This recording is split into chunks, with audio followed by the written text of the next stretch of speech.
오늘 우리가 함께 나눌 하나님의 말씀은 베드로전서 5장 7절에서 11절까지의 말씀입니다. 5장 7절에서 11절까지의 말씀, 길지 않으니까 우리 함께 같이 읽겠습니다. 너희 염려를 다 주께 맡겨버리라. 이는 저가 너희를 권고하심이니라. 근신하라, 깨어라. 너희 대적 마귀가 우는 사자같이 두루다니며 삼킬 자를 찾나니 너희는 믿음을 굳게 하여 저를 대적하라. 이는 세상에 있는 너희 형제들도 동일한 고난을 당하는 줄을 알미니라. 모든 은혜의 하나님 곧 그리스도 안에서 너희를 부르사 자기의 영원한 영광에 들어가게 하시니가 잠깐 고난을 받은 너희를 친히 온전케 하시며 굳게 하시며 강하게 하시며 털을 견고케 하시리라. 권력이 세세 무궁토록 그에게 있을지어다. 아멘. 아멘. 권력이 세세 무궁토록 그에게 있을지어다. 아멘. 오늘 본문을 통해서 나눌 제목은 내어 맡김의 은혜라는 제목을 가지고 말씀을 나누겠습니다. 내어 맡긴다라는, 내어 맡김의 은혜라는 제목을 가지고 나눌 텐데요. 그 은혜가 있길 바랍니다. 과거에 불과 한 10년, 20년 전만 해도 우리 교회는 굉장히 뜨거웠죠. 물론 지금도 식진 않았지만 어느 정도 뜨거웠냐면 기도원마다 사람들이 꽉꽉 찼어요. 애기들 들쳐업고 애기들 막 기어다니고 다 데리고 와서 기도원마다 꽉꽉 찼어요. 그 열기가 엄청 뜨거웠습니다. 그런데 지금은 그런 모습을 찾아보기가 물론 그런 기도원도 있죠 아직. 근데 예전 같은 그런 분위기가 전반적으로 우리 대한민국, 우리나라 분위기상 많이 이렇게 사라져 있음을 우리가 보게 됩니다. 왜 그럴까요? 왜 이런 일들이 이렇게 급속히 사람들의 심령 가운데 하나님을 그렇게 의지하고 하나님께 그렇게 부르짖고 하나님 아니면 안 된다고, 하나님 살려달라고, 하나님 지켜달라고, 하나님 세워달라고, 하나님 내 영혼 건져달라고 그렇게 하나님께 기도드렸던 사람들이 왜 기도원을 찾지 않고 또 심지어 가나안 성도까지 생겨나게 되었을까요? 여러 가지 이유가 있겠지만 첫 번째는 포스트 모더니즘, 이 시대의 어떤 조류 때문에 그렇고, 또 하나는 배부르니까 그래요. 잘 먹고 배부르니까, 의지할 때가 있으니까, 돈이면 되니까, 하나님 없어도 살 수 있는 것처럼 살아가는 겁니다. 정신 상태가 예전엔 하나님께로, 하나님 의지합니다, 하나님 모든 것을 주님께 내어 맡기는 그 은혜가 있었는데, 지금은 내가 중심이 되는 거예요. 뭘 하나 하더라도 내가 먼저 중심이 되어 있는 거예요.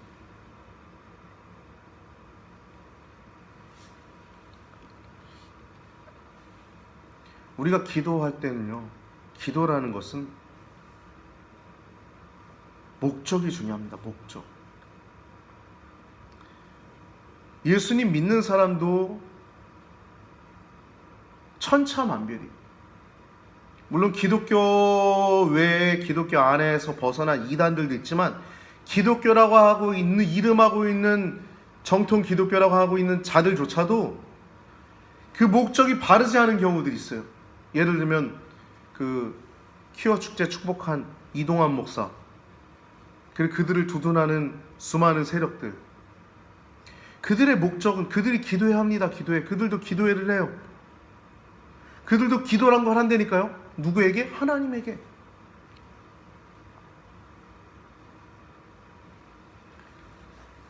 근데 그들이 믿는 하나님과 우리들이 믿는 하나님은 다릅니다. 그걸 많이 느껴요. 저는 이 운동을 하면서, 이런 것들을 들여다보면서.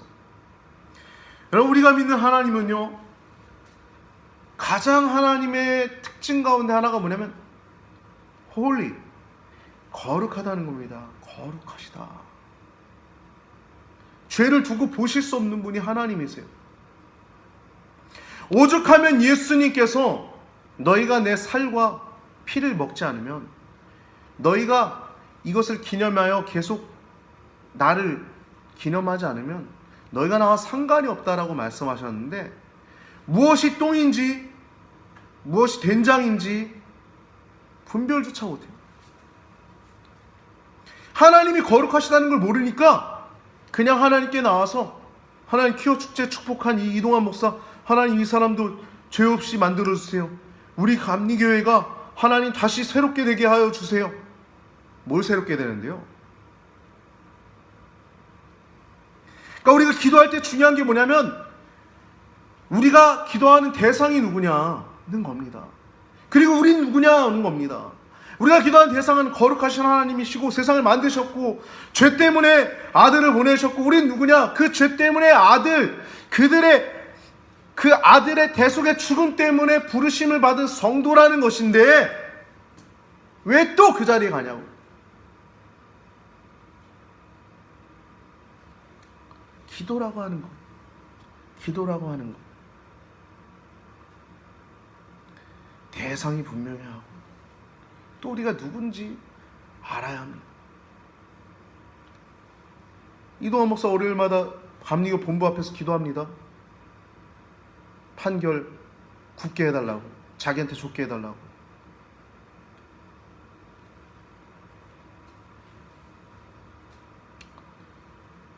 왜 이런 상태까지 왔을까요? 왜 우리 교회가 여기까지 왔을까요? 이유는 한 가지입니다. 신앙이 자꾸 자기에게 향하기 때문에 그런 거예요. 인본적으로 흐르기 때문에 그런 거예요. 신앙은요, 신본적인 겁니다. 하나님 붙드는 거예요. 믿음이라는 것도 하나님 붙드는 것이 믿음이지, 내가 40일 금식 기도했다, 그게 믿음 아니에요. 그냥 견디는 거예요. 참고 인내하는 겁니다. 물론 그런 믿음도 있어서 40일 기도를 하죠. 그걸 제가 이렇게 얘기하는 건 좀 잘못된 거고요. 폄하하는 건 잘못된 거고. 믿음은요, 우리에게서 나오는 게 아니라는 걸 얘기를 하는 겁니다. 믿음은요, 하나님이 우리에게 주시는 것이고 하나님을 더욱더 의지하는 것이 믿음인 거예요. 그래서 오늘 본문의 말씀을 가지고 우리가 나누고자 하는 제목이 내어 맡김의 은혜입니다. 내어 맡기는 거예요. 기도는 내어 맡기는 겁니다. 너희 염려를 다 주께 맡기라. 너희 염려를 다 주께 맡겨버려라. 이는 주가 너희를 권고하심이니라. 오늘 본문 7절에 보면 주님께 맡기라고 하는 겁니다.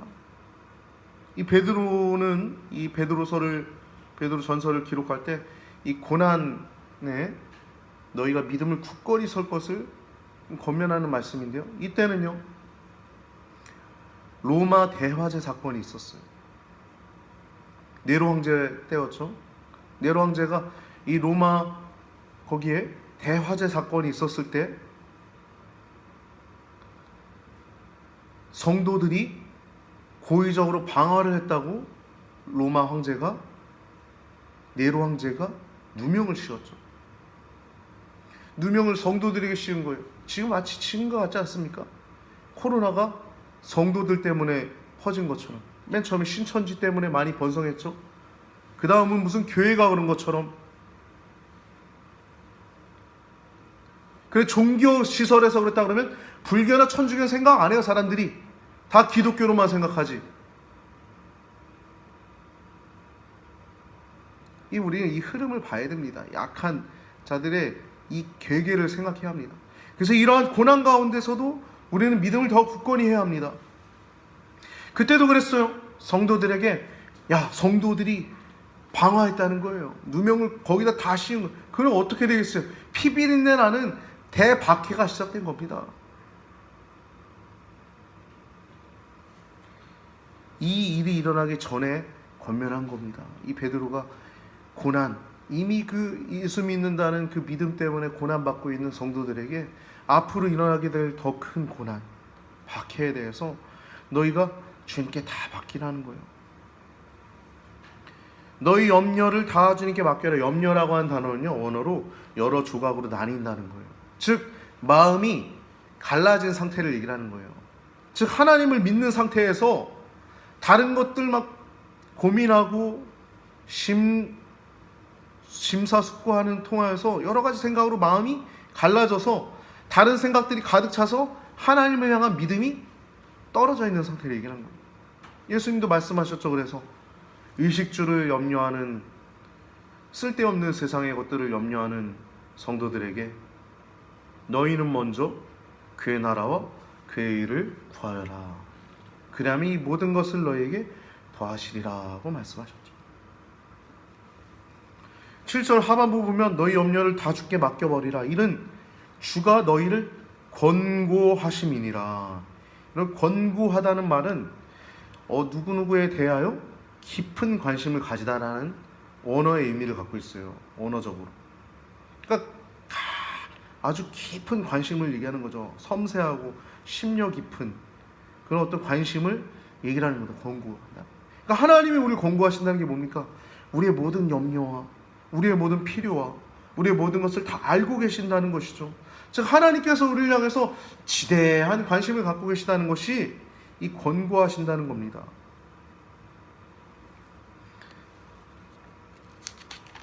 팔절 말씀 보면 근신하라 깨어라 너희 대적 마귀가 우는 사자와 같이 두루 다니며 삼킬 자를 찾나니.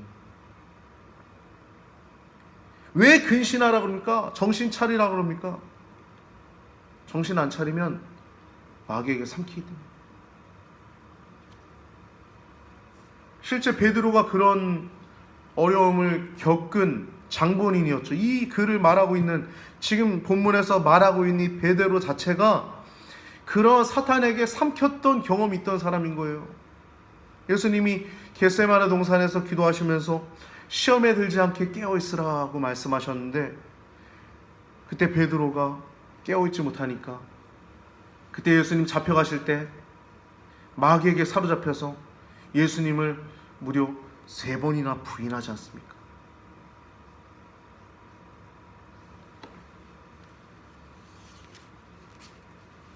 과거에 자기가 실패했던 그 경험에서 나온 말이 오늘 본문에 근신하라 깨어라는 거예요. 너희 대적 마귀가 우는 사자가처럼, 으르렁거리는 사자처럼 두루 다니면서 삼킬 자를 찾는다는 겁니다. 그러므로 너희는 믿음을 굳게 하라는 겁니다. 굳게 저를 대적하라는 겁니다. 지금 이 말씀은요, 누가복음 22장 32절에 예수님이 베드로에게 하신 말씀, 너는 돌이킨 후에 형제를 굳게 하라고 예수님이 베드로에게 말씀하시거든요. 베드로가 실패하지만 너는 다시 돌이키게 될 것이라는 걸 예수님이 알고 계셨던 거예요. 그래서 누가복음 22장 32절 말씀 보면 너는 돌이킨 후에 형제를 굳게 하라는 겁니다. 굳게 하라. 권면하는 거예요. 그 권면을 지금 권면하라는 그 권면을 지금 실행하는 거죠. 베드로가 사람들에게 권면하고 있지 않습니까? 굳게 하는. 이런 권하다는 것은요, 굉장히 위대한 겁니다. 그래서 권사님들이 성도들에게 권하는 직무를 갖고 있지 않습니까? 굉장히 위대한 직무입니다. 신앙으로 권면하고, 신앙으로 바로 잡아주고, 신앙으로 바로 세워주고, 일으켜 세워주고, 굉장히 위대한 것입니다. 할렐루야.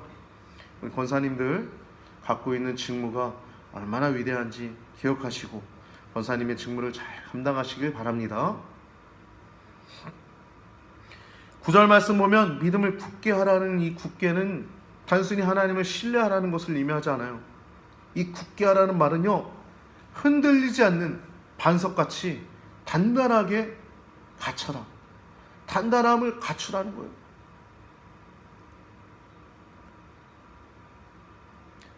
여러분, 겉으로 살이 쪘다고 사람이 단단해 보이는 게 아닙니다.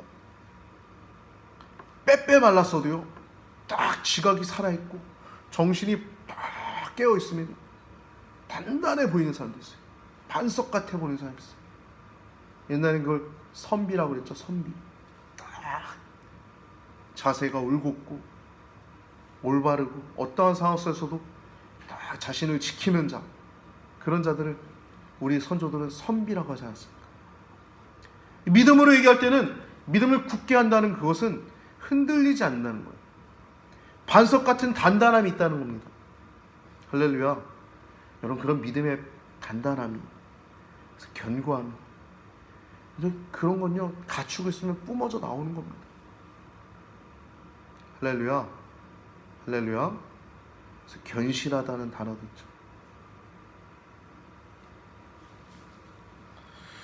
죽음의 위협 앞에서 신앙을 버리지 말고 죽음을 각오하고 신앙을 지키고 마귀를 대적하라는 겁니다.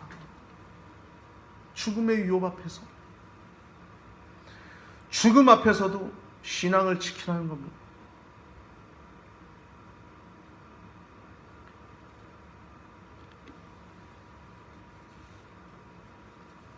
(10절) 말씀 보면, 모든 은혜의 하나님 그리스도 안에서 너희를 부르신 자기의 영원한 영광에 가게 하신 이가 잠깐 고난을 받은 너희를 친히 온전케 하시며 굳게 하시며 강하게 하시며 털을 견고케 하시리라. 4번이나 반복해요.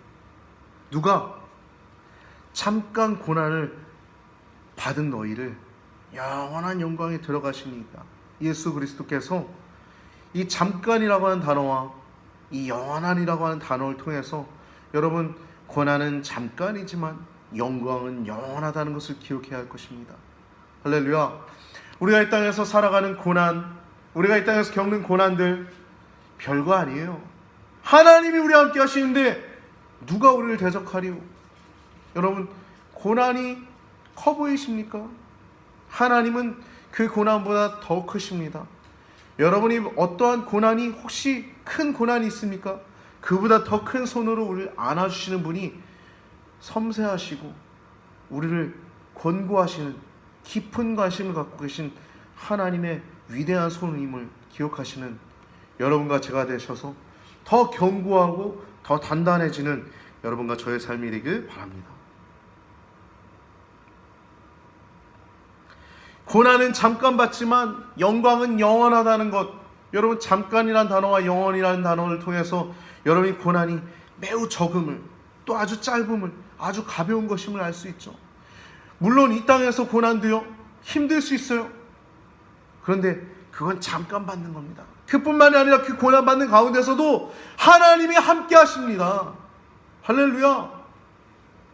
성경의 모든 인물들을 보세요. 노아가 그 많은 조롱을 받으면서 뚝딱뚝딱 그 방주를 만드는 동안 얼마나 많은 조롱과 희롱과 어려움을 당했었겠습니까? 그러나 그의 마음 심령 가운데 하나님이 더 큰 위로와 힘을 주셔서 끝까지 견뎌내며 그 방주를, 그 큰 방주를 만들어내는 그 노아, 그뿐입니까? 요셉, 그 수많은 고난 가운데 하나님이 꿈을 주시고 그 가운데 소망을 잃어버리지 않게 하셔서 결국엔 요셉이 애굽, 그 위대한 큰 나라의 총리가 되지 않습니까? 하나하나 어떻게 다 우리가 말할 수 있겠습니까? 위대한 믿음의 사람들을.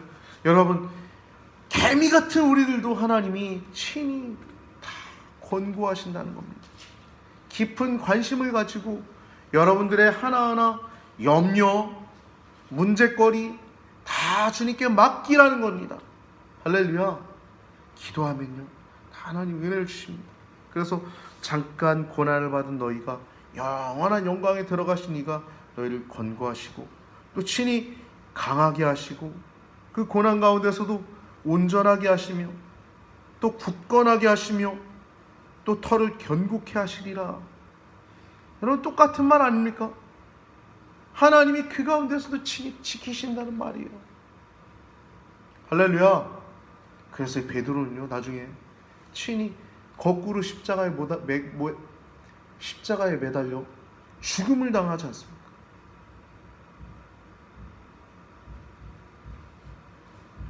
11절 말씀 보면 권력은요, 힘, 그리고 권위, 그리고 어떠한 지배권을 의미하죠. 권력이 세세토록, 세세무궁토록 그에게 있을지어다. 아멘.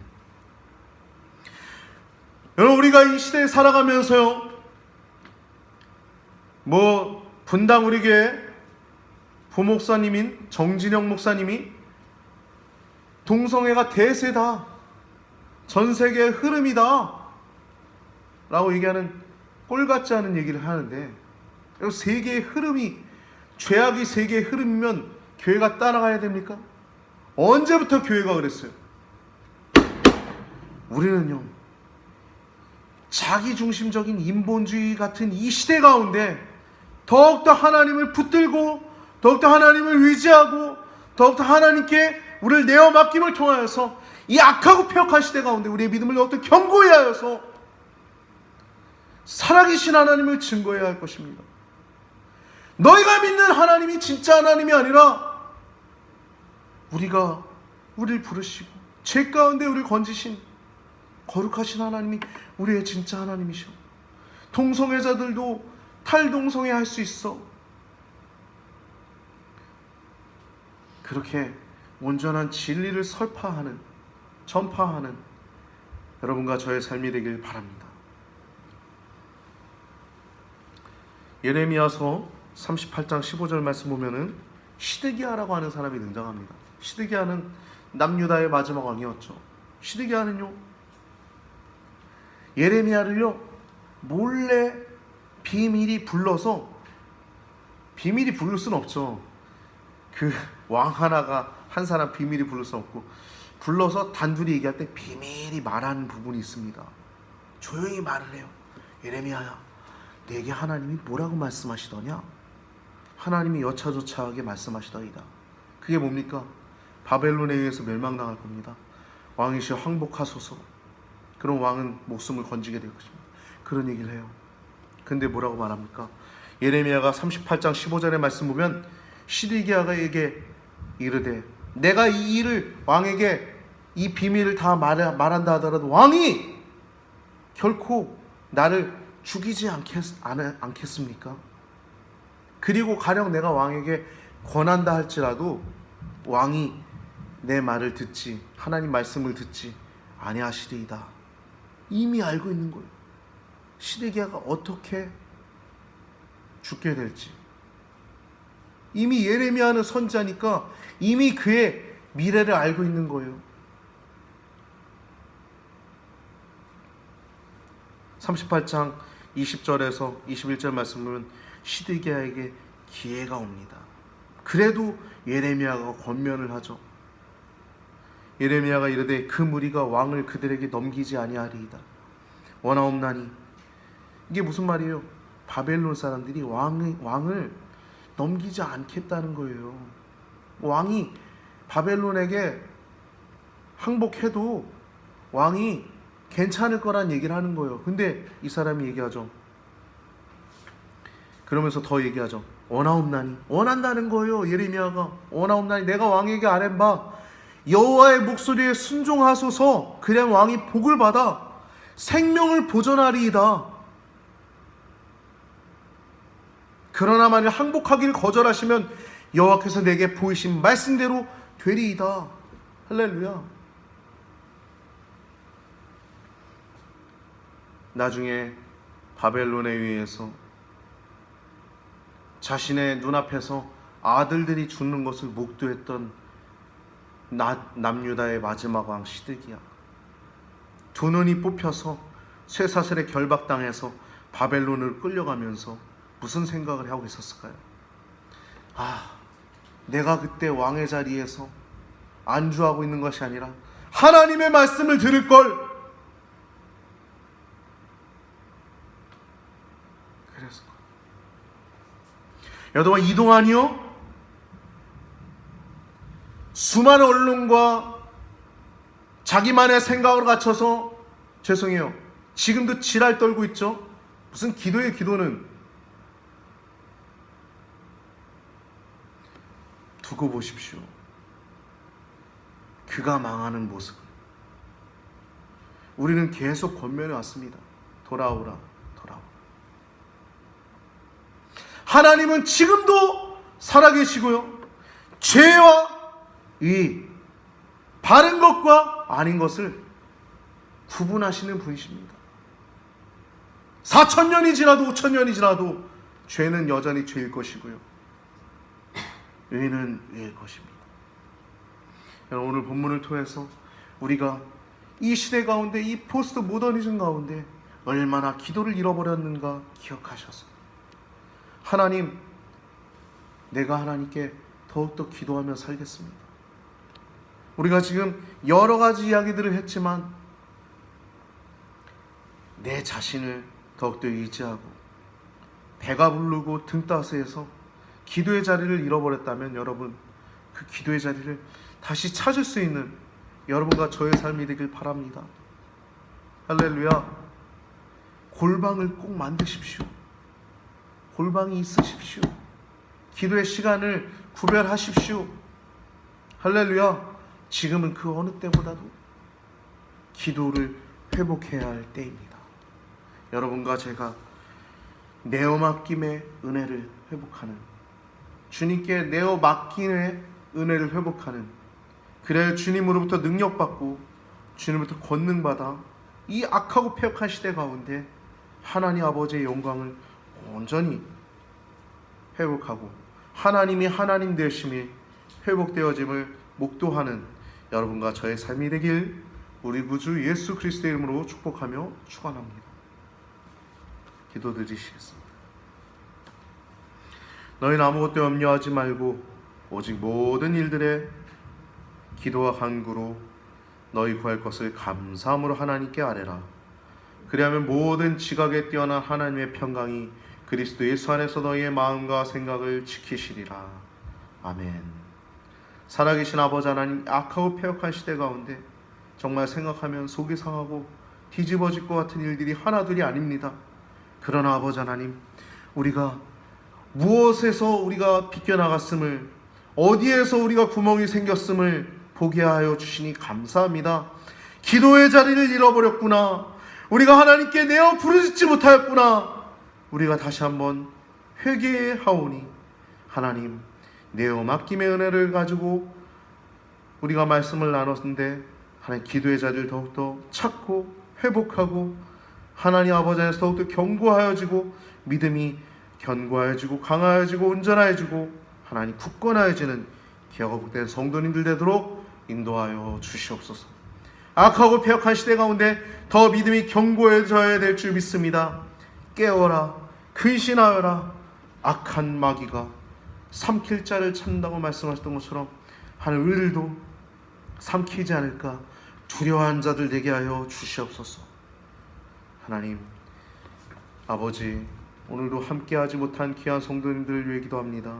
하나님, 그들의 삶 속에서 이 코로나로 인하여 하나님 두려움도 있고 어려움도 있지만 하나님, 이 두려움이 하나님 빨리 벗어날 수 있도록 이 대한민국에 회복이 있게 하시고 하나님, 이 대한민국이 정치, 경제, 사회, 문화, 교육 모든 분야 가운데 하나님 회복이 일어나게 하여 주시옵소서. 그 회복이 우리들의 기도를 통해서 회복됨을 기억하게 하여 주시옵소서. 기도하지 않는 한 민족보다 기도하고 있는 한 사람이 더 강하다는 그 말씀을 우리가 기억하게 하시고, 기도하는 우리 귀한 성도님들 되게 하셔서 이 악하고 패역한 시대 가운데 믿음으로 승리하는 성도들 되게 하여 주시옵소서. 아버지, 오늘도 드려진 예물을 위해 기도합니다. 이 예물들이 아버지 하나님의 나라와 아버지 하나님의 뜻을 위해서 귀하게 쓰임 받도록 더욱더 충만하게 축복하여 주시옵소서. 한 주간도 주님의 은혜의 장중 가운데 붙잡아 주시길 원하오니 이제 2020년도 마지막을 마무리하는 이 시간 가운데 주님 홀로 영광 받아 주옵시고 송구영신 예배 가운데서도 주님의 은혜가 넘쳐나도록 도와주시옵소서. 감사하고 2021년도 기도로 하겠다 결단하고 고백하는 귀한 성도님들 축복하시길 원하오며 우리를 원하신 예수님의 이름으로 간절히 기도드리옵나이다. 아멘.